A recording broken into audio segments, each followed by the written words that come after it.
Hey everybody, it's Heather again. I'm doing another video. I'm going to teach you how to make your own mouthwash. This one is, this is an old olive oil bottle that I've saved, and what I did was I filled it, I guesstimated, so I guess I don't have like a perfect recipe, but I guess this would be about a half of a cup of water. And I put, this is all I have right now, although you can use the drops of stevia or the packets to sweeten it, to taste. You just do it to taste. Just add a little bit and see if it's sweet enough for you. And then I put maybe 5 to 10, depending on how strong you want your mouthwash and how much you're making. This is a relatively small bottle. So I think I put about 5 in there and then tasted it, but I like mine stronger, so I probably put about 10 drops of wintergreen essential oil in there. And to make it sort of an antibacterial, I squirted just maybe about a tablespoon to a tablespoon, maybe about a tablespoon of peroxide in there. And what that did was it kind of, obviously peroxide kills germs. It's a natural way to do this. Obviously, you wouldn't want to drink this, but with peroxide in it. You could probably drink it with the other stuff in it if you wanted to, although that's, yeah. But, so that's making your homemade, your own version of mouthwash. And it doesn't sting, it doesn't have the alcohol and some of those other chemicals in it that's not good for your body. So you basically would just rinse that and spit. And then this is going to be, I call it Mama's Purpose Cleaner. It's kind of an all-purpose. I leave the recipe on here so I don't forget. So here it is. It's 2 tablespoons of baking soda. You're going to want to add, first do the baking soda in the empty bottle. Then add 4 tablespoons of white vinegar, as you see here. And then what I do is kind of let it calm down a little bit, and then you take 1 3/4 cup of warm water. I slowly add the water to it, just because sometimes it'll fizz and it'll like come and foam up everywhere, and it makes a big mess. So, and then I add this lemon essential oil. Just till it's a strong enough scent. I really like the lemon. I've used clove before, but I kind of hate that smell, although my son loves it. But my kid really hates when if I use 409 or anything like that, because the chemicals are so strong. So because I've gotten used to doing things when I don't have the stuff to make this, and if my husband's picked up one, at the store, just so we have something, anyway, this is a better solution and a healthier solution.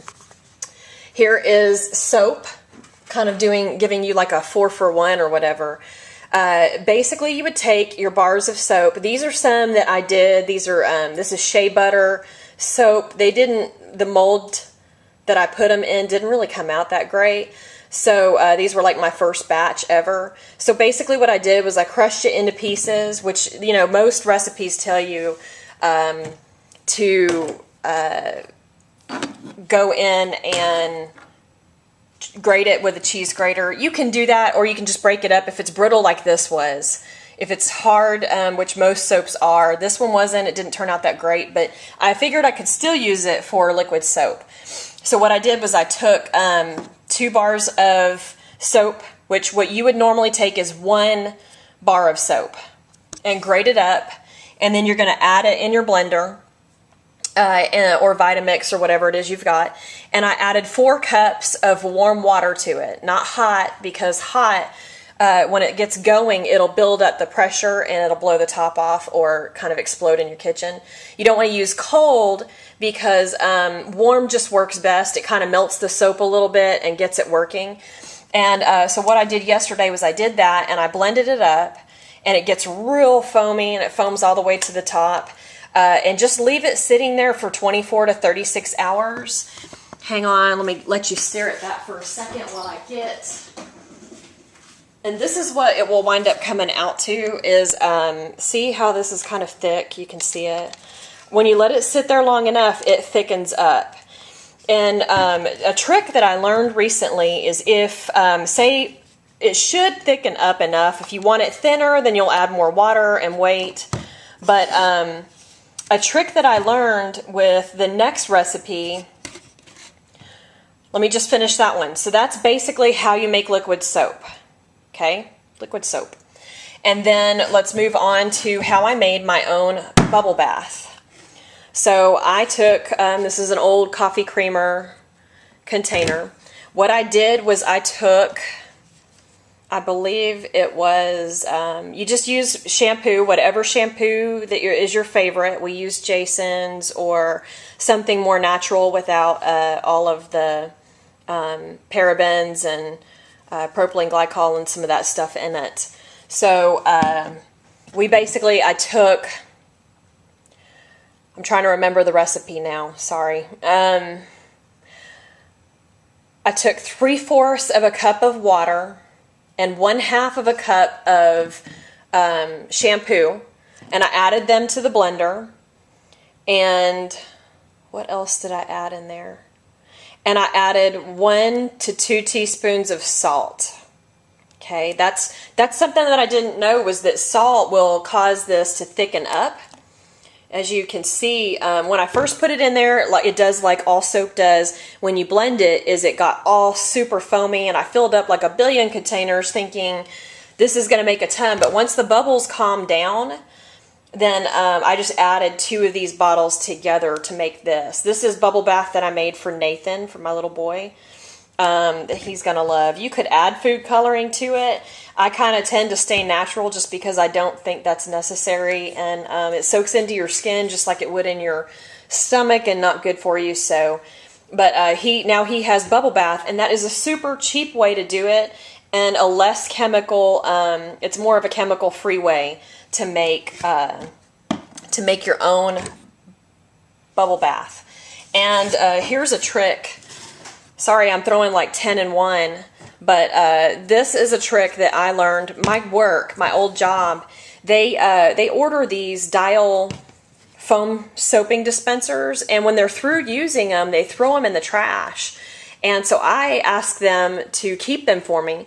And what I do is, you can take, and this is one of those cheaply does it, not as much a food equals medicine, although this is not with store-bought soap, this is with soap that I made. So you can do it both ways. You can either buy the Dial thing of soap, the big one, or the off-brand for $2 or $3, and it's a big bottle. I would say that the bottle is probably almost this vinegar bottle size. You can buy those for $2 or $3, maybe $4 at Walmart, and you basically fill it up with soap up to about here, and the rest of it up with water. Voila! And you have foaming soap. Now what I did was I took some of this soap that I've made the liquid soap, then I put it in here, it thickened up. The longer it sits, the more it'll thicken. You, like I said, add water to thin it.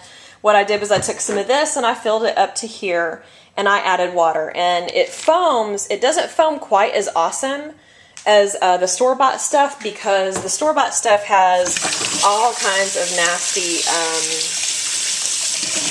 stuff in it that's bad for your skin, bad for your body. So let me dry my hand off real quick. But so I basically, that's what I use. These work just as good. If you want them to be, quotes, antibacterial, then you know, add some peroxide to it.